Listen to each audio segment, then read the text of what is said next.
भाई भक्ति सिंह चावड़ा के नाम से भी जाना जाता है। उन्हें ईसाई धर्म का 21वीं सदी का एलिया भी कहा जाता है।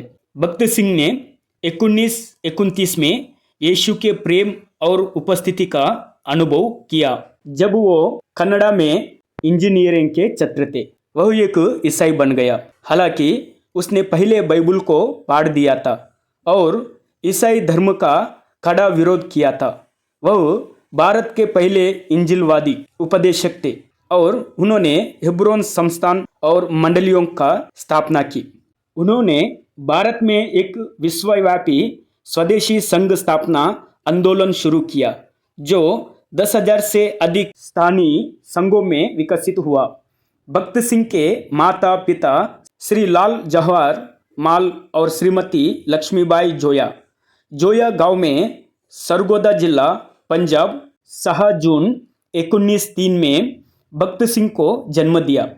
उनका नाम भक्त सिंह रखा गया और वे गुरु नानक को समर्पित किया। भक्त सिंह के 5 भाई 3 बहनें। भाई भक्त सिंह एक छोटे से मंदिर में गए और कहा, हे परमेश्वर, आप कहाँ है?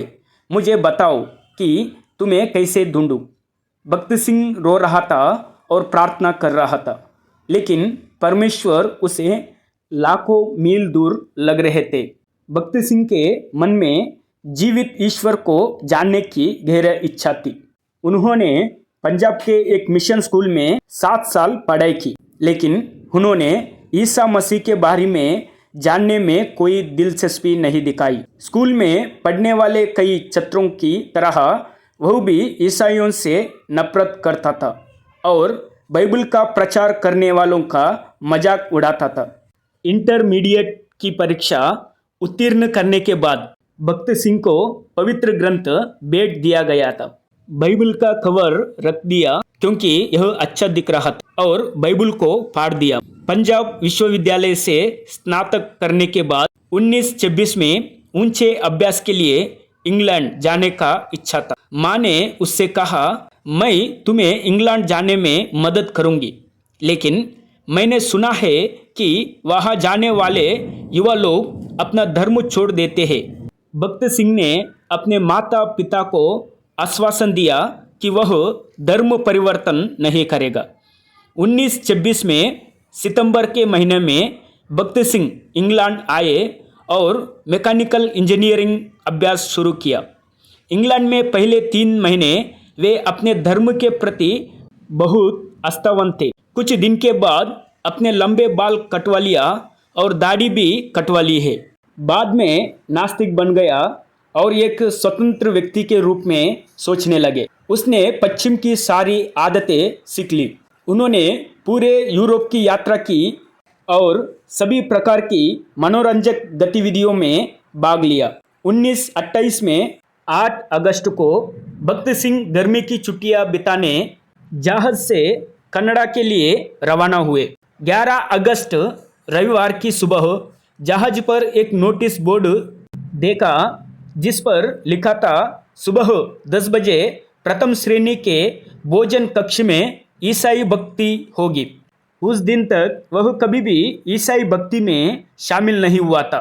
भक्त सिंह को बाइबल की शिक्षा में दिलचस्पी नहीं था, लेकिन वह सब कुछ कर रहा था जो उसके साथी कर रहे थे। जब वे सब गाने के लिए खड़े हुए तो वह खड़ा हो गया और जब वे बैठे तो वह बैठ गया। वहाँ वह सो गया जब उपदेशक ने बोलना शुरू किया। आराधना के अंत में सभी ने घुटने टेक कर प्रार्थना की। वह बाहर निकल कर जाना चाहता था, लेकिन जब वे सभी घुटने टेक कर प्रार्थना कर रहे थे, उसने कहा, जब मैं मुस्लिम मस्जिद और हिंदू मंदिरों में गया तो मैंने अपने जूते उतारे और अपने पैर धोए, उनके स्थानों के प्रति अपना सम्मान दिखाया। मैं शालीनता के लिए इस स्थान की महिमा करनी चाहिए। जैसे ही भक्त सिंह ने घुटने टेके, उन्होंने महसूस किया कि कोई दैवी शक्ति उन्हें ढाक रही है और प्रभु यीशु, मैं जानता हूँ और विश्वास करता हूँ कि आप जीवित मसीह है, शब्द बोले। वह इन शब्दों को बार बार कहता था। क्योंकि प्रभु यीशु के नाम उन्हें बहुत प्यारा था। 1929 में भक्त सिंह कनाडा चले गए और मनीटोबा विश्वविद्यालय में कृषि इंजीनियरिंग में अपनी पढ़ाई जारी रखा। वह ओवेल हेंसन नाम के एक दोस्त से मिला और उसे एक बाइबल देने के लिए कहा। हेंसन बहुत हैरान हुआ और बोला, आप एक सिख और एक भारतीय है, क्या आप बाइबल पढ़ना चाहते हैं? मैंने सुना है कि हिंदू बाइबल नहीं पढ़ते हैं। उन्होंने अपने अनुभव के बारे में बताया और खुलासा किया कि वह और जीवित यीशु मसीह के बारे में जानना चाहते हैं। इसलिए हेंसन ने उन्हें अंग्रेजी में एक छोटा नया नियम बाइबल दिया। उसी रात उन्होंने 14 दिसंबर 1929 को पहले सुसमाचार का पहला अध्याय पढ़ना शुरू किया। वह दिन भर अपने कमरे में रहा और उसे पढ़ता रहा। इस प्रकार बिना रुके 3 दिन तक पढ़ता रहा और मान लिया कि ऐसी पुस्तक किसी मनुष्य ने नहीं लिखी। तीसरे दिन योहान के सुसमाचार 3 अध्याय 3 पद पर आया तो वह और आगे नहीं जा सका। मैं तुमसे सच सच कहता हूँ, शब्दों को पढ़ते हुए उसका दिल तेजी से धड़कने लगा। उसे लगा कि कोई उसके बगल में खड़ा है और बार बार मैं तुझसे सच सच कहता हूँ शब्द कह रहा है। उसने घुटने टेक कर कहा, परमेश्वर, सचमुच मैं एक घोर पापी हूँ। मैंने बाइबल को पाट डाला और तेरी बातों की निंदा की। हे प्रभु, मुझे क्षमा कर। एक आवाज सुनाई दी, यह मेरा शरीर है जो तुम्हारे लिए दिया गया था, मेरा खून जो तुम्हारे पापों के लिए बहाया गया था। जाओ, तुम्हारे पाप क्षमा हुए। 16 दिसंबर को सुबह 11:30 बजे उसका हृदय सभी ज्ञान से परे परमेश्वर के समाधान से भर गया।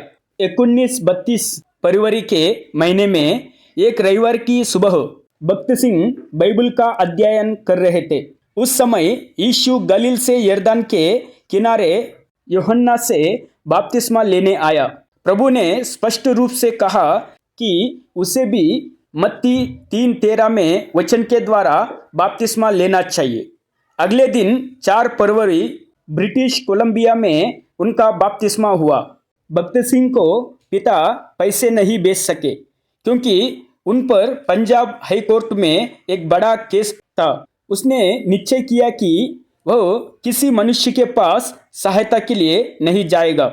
उन्होंने सुबह जल्दी उठकर नौकरी के लिए कई जगह कोशिश की। उसने महसूस किया कि परमेश्वर उसे किसी उद्देश्य के लिए तैयार कर रहा है।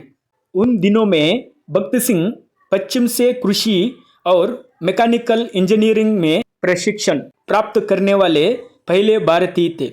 वह भारत जाना चाहता था, नौकरी करके पैसा कमाकर और अपनी कमाई से भारत में परमेश्वर के काम में मदद करना चाहता था। उसने कहा, मैं तेरी सेवा के लिए अपना सारा धन दे दूंगा। परंतु यहोवा ने उससे कहा, मुझे तेरे धन की आवश्यकता नहीं है, मैं तुझे चाहता हूँ। उस दिन सवेरे उसने घुटने टेक कर क्षमा मांगी। हे प्रभु, तुम मुझे स्वीकार करते हो? क्या मैं भारत, चीन या अफ्रीका कहीं भी जाने को तैयार हूँ। उसने कहा कि मैं तुम्हारे लिए अपने दोस्त, रिश्तेदार और सब कुछ छोड़ दूंगा। अप्रैल 1932 के चौथे दिन सुबह 2:30 बजे भक्त सिंह ने अपना जीवन पूरी तरह से प्रभु को समर्पित कर दिया। हिम्मता उसने परमेश्वर की कोमल आवाज़ सुनी, मैं आपको 3 शर्तों पर अपनी सेवा के लिए स्वीकार करूंगा। पहले, आपको पंजाब में अपने पिता की संपत्ति में से अपना हिस्सा छोड़ देना चाहिए।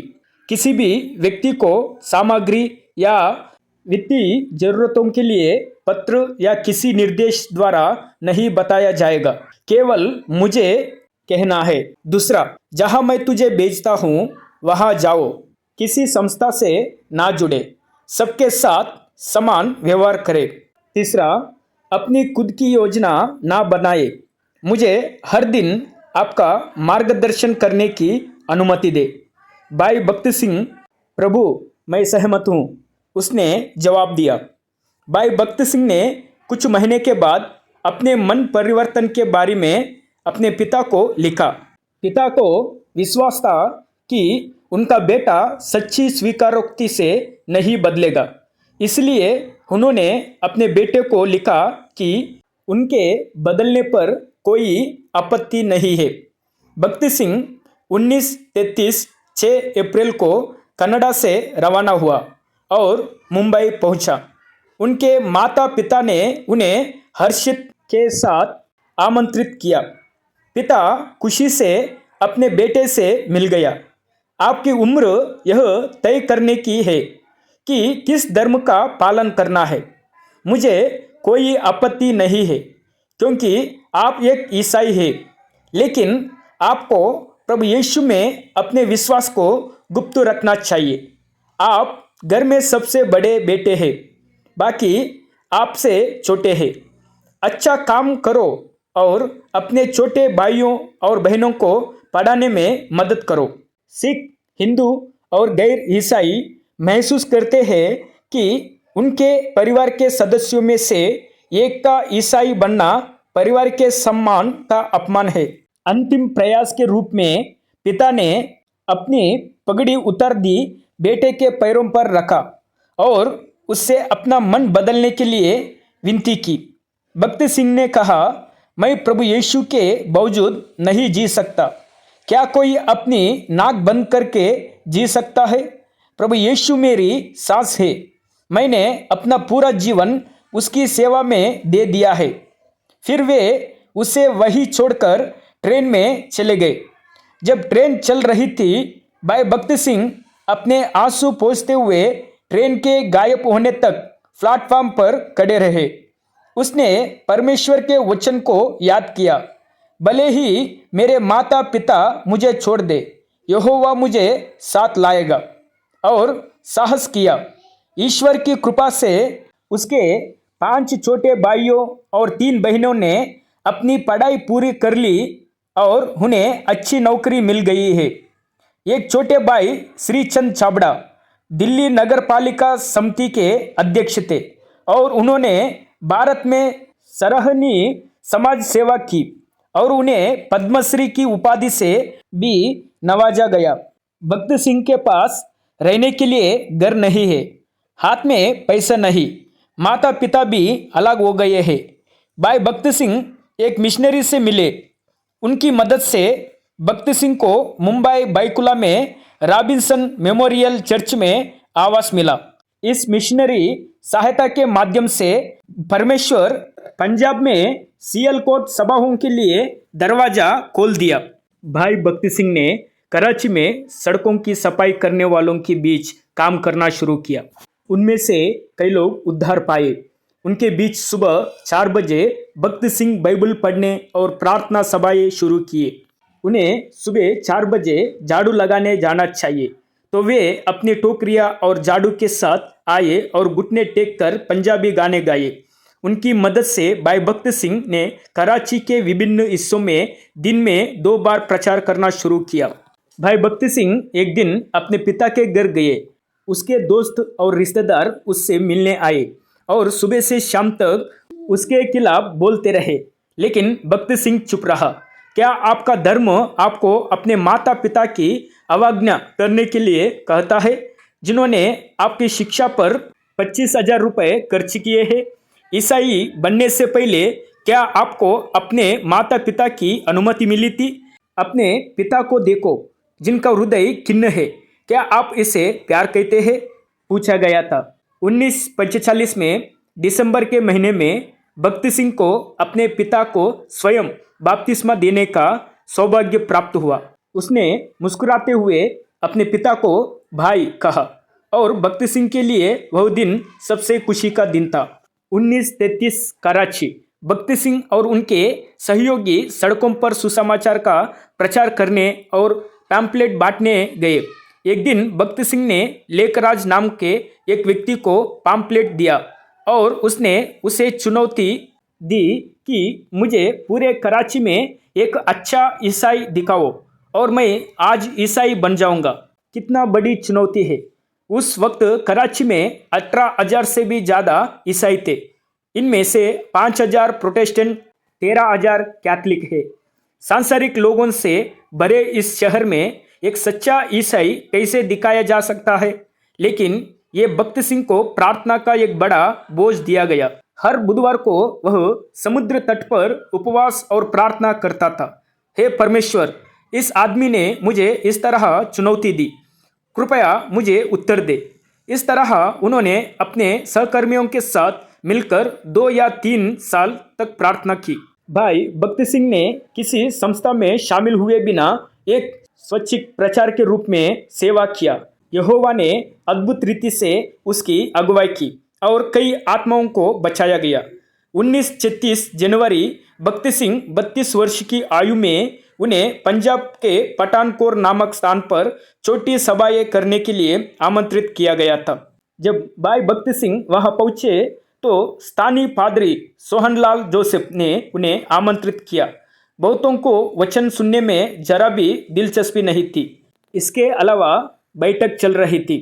कुछ लोग धूम्रपान कर रहे थे, हंस रहे थे और उपहास कर रहे थे। भक्त सिंह अपने सेवकाई में ऐसा विरोध और उपहास पहले कभी नहीं देखा था। उन्होंने उस रात बिना सोए प्रार्थना की। भक्त सिंह ने कहा, यह मेरी आखिरी सभा है, मैं अगले दिन निकल जा रहा हूँ, और सभी से प्रार्थना के लिए खड़े होने का अनुरोध किया। सभी प्रार्थना के लिए खड़े हुए। भक्त सिंह जब प्रार्थना कर रहे थे तभी सामने खड़े हुए व्यक्ति गिर पड़ा। उसके बाद दूसरा, तीसरा और चौथा नीचे गिर गया। वहाँ सब लोग जमीन पर गिरकर अपने बाल खींच रहे थे, छाती पीट रहे थे और जोर से चिल्ला रहे थे, हे प्रभु, मुझ पर दया करो, मैं घोर पापी हूँ। यह करीब 4 से 5 घंटे तक चलता रहा।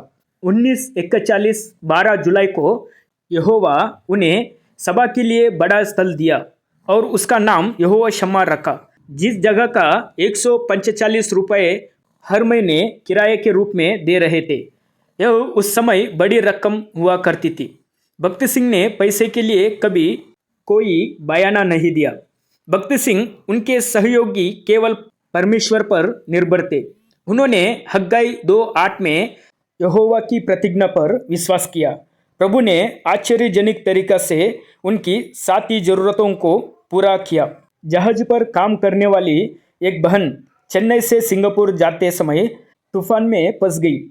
उसने वादा किया कि अगर वह तूफान से बच गई और सिंगापुर से चेन्नई तक सुरक्षित पहुंचा गई तो वह अपने गहनों को बेचकर परमेश्वर के सेवकाई में दूंगी।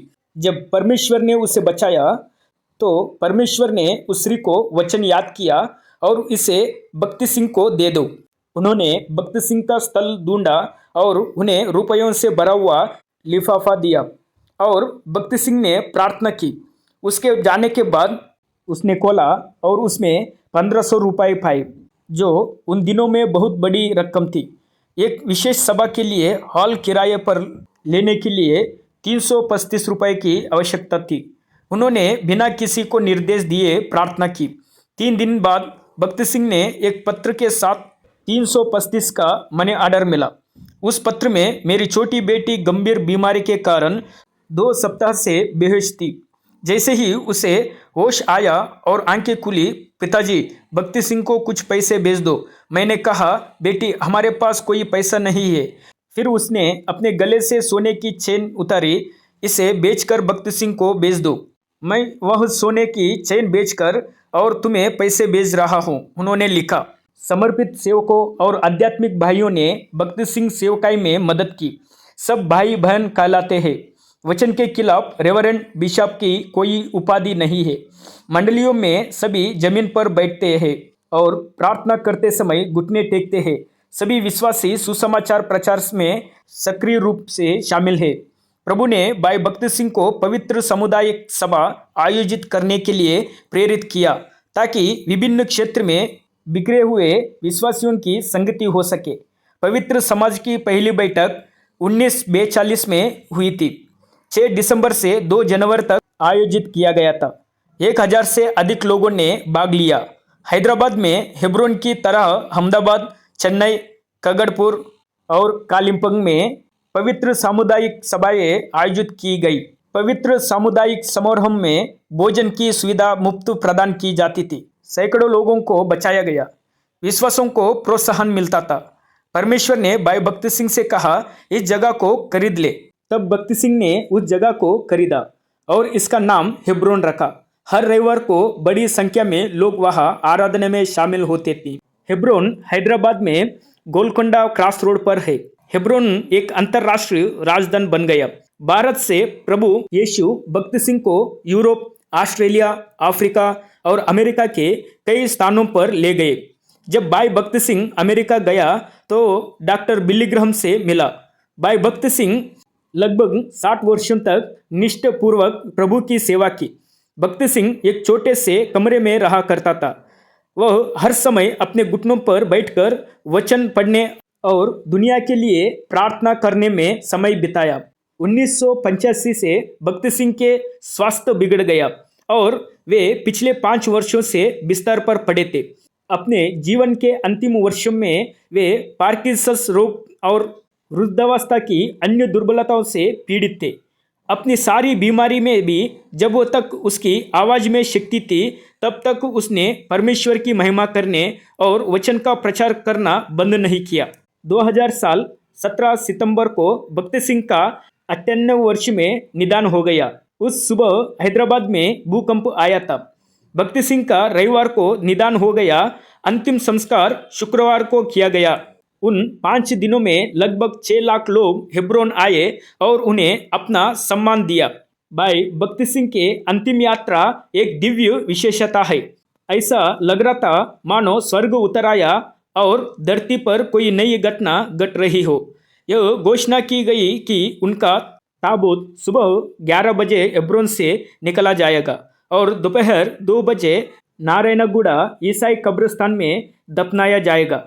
जाने की दूर करीब 3 किलोमीटर है। हेब्रोन परिसर और सड़कें जनता से भरी हुई थी। भौतिक शरीर को देखने के लिए कोई जगह नहीं है, कम से कम हिलने डुलने के लिए तो नहीं। बहुतों ने आकाश की ओर देखा। एक चमत्कार हुआ। सूरज के चारों ओर इंद्रधनुष आ गया। एक और चमत्कार तब हुआ जब भक्ति सिंह के शरीर को हेब्रोन से बाहर ले जा रहा था। कबूतरों का एक झुंड अचानक आकाश में उठा और हेब्रोन परिसर को इस तरह घेर लिया जैसा कि अलविदा कह रहा हो। इन दोनों घटनाओं ने सभी को हैरान कर दिया है।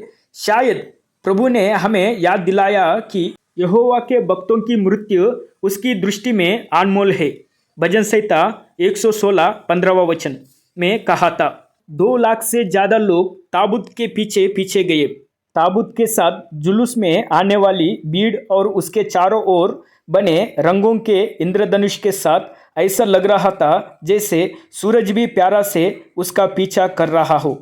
महिलाएं क्या और पुरुष क्या है, वे दूर दूर से अपने कर्चे पर आए थे। दिव्य परिवार में आध्यात्मिक पिता के रूप में माने जाने वाले प्रिय नेता को अलविदा कहने के लिए। भक्ति सिंह के बारे में कुछ सेवकों के शब्द। जे एडविन आर, ब्रिटिश कलीसिया इतिहासकार। भाई भक्ति सिंह महान पश्चिमी प्रचारकों के समकक्ष थे। Christian aid mission president Bob Fili. मैंने भक्ति सिंह की तुलना में बाइबल के बड़े ज्ञान और समझ वाले व्यक्ति को कभी नहीं देखा। परमेश्वर के इस महान सेवक के सामने सभी पश्चिमी उपदेशक और शिक्षक बच्चे के रूप में प्रकट होते हैं। जोनाथन बांग। भक्ति सिंह का स्वदेशी कलीसिया आंदोलन भारतीय के इतिहास में सबसे उल्लेखनीय आंदोलनों में से एक है। रवि जकरिया, ईसाई उपदेशक। मैं एक युवा ईसाई था जब मैंने भक्ति सिंह के बारे में सुना। भारत और दुनिया भर के ईसाइयों पर उनका बहुत प्रभाव था। बाइबल शिक्षक और पास्टर डेनियल रॉय। मुझे भक्ति सिंह से प्रेरणा मिली। और वीडियोस के लिए हेलोहिम वर्ड्स चैनल को सब्सक्राइब करें। परमेश्वर हम सबका आशीष करे। आमीन।